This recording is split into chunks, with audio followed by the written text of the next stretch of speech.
No, they're in alliance with the FARC guerrillas in Colombia. It's the Colombian government, which is an extension of the United States government.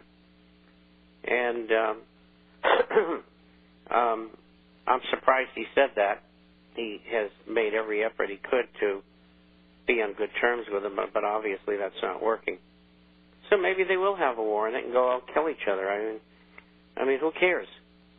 Let them do what they want to do. Okay, and let's see, I'm going back to some older questions here. I'm trying to find from Wednesday's program.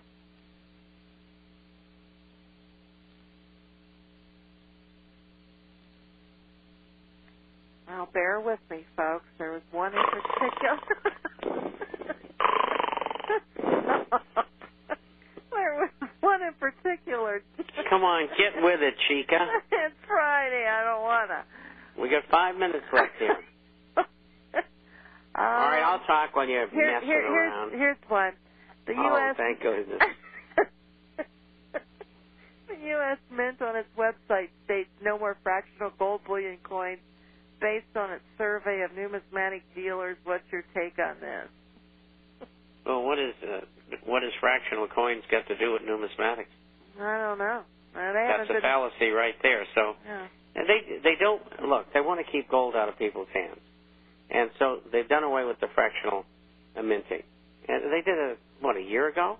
Oh, about 6 months ago. All right, and now they're making up stories about they don't have blanks. Well, that's because there's blanks in their head, and they don't want you to have coins, so they're playing with you. So buy Maple Leafs. They're available. Do it. Or whatever. Sovereigns. I don't care. Just get gold in your hand. It's going up. There's no way they're going to keep it down. It's going to go on for 3, 4, 5 more years.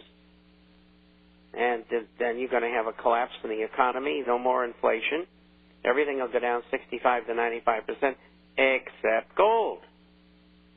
He who has the gold makes the rules. And then you'll be able to go out and instead of paying off a mortgage for $100,000, you'll have enough buying power to purchase 5 houses if you want. Well, maybe 100. That's the way it works. You got to be ahead of the crowd. Dan had asked me to ask. I thought we went over both these questions, and I'm not sure which one he was referencing, but will it take a highly inflationary, so I'll go over both of them again.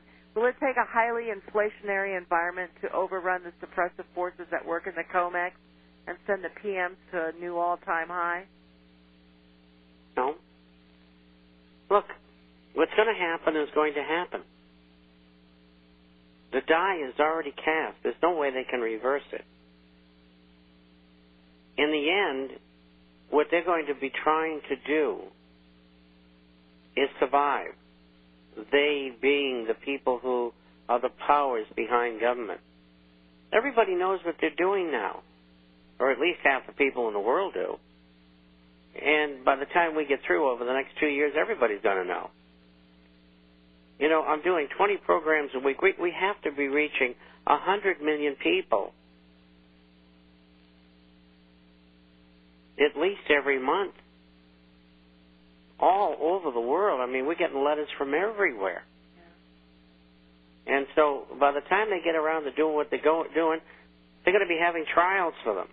And the military and the law enforcement organizations are not going to go around shooting Americans. They're just not going to do it. They're going to try to find a solution. And that solution will be removing government. So I expect there will be eventually a coup. And it's not going to be by people out of the Pentagon. It's going to be by others. When somebody from Special Forces tells me they get a banner in their mess hall that says, expletive, the New World Order, I think they got the message. And these guys are not dumb. Many of them speak several languages and have professions. I mean, you're dealing with very bright people, and they're not getting taken in by this. I mean, this is not, the Battle of Thermopylae. This isn't 1,500 or 2,000 years ago. This is now with the Internet and the shortwave and the satellite and all of the things that we have to reach people today. You can't run around like the emperor with no clothes on and get away with it. And his second question, we're just about out of time. Would it be necessary for the current stimulus packages around the world to reinflate these economies first before hyperinflation can occur? Please repeat it quickly. Would it be necessary for the current stimulus packages around the world to reinflate these economies first before hyperinflation can occur, or can it occur while economies are declining or stagnant?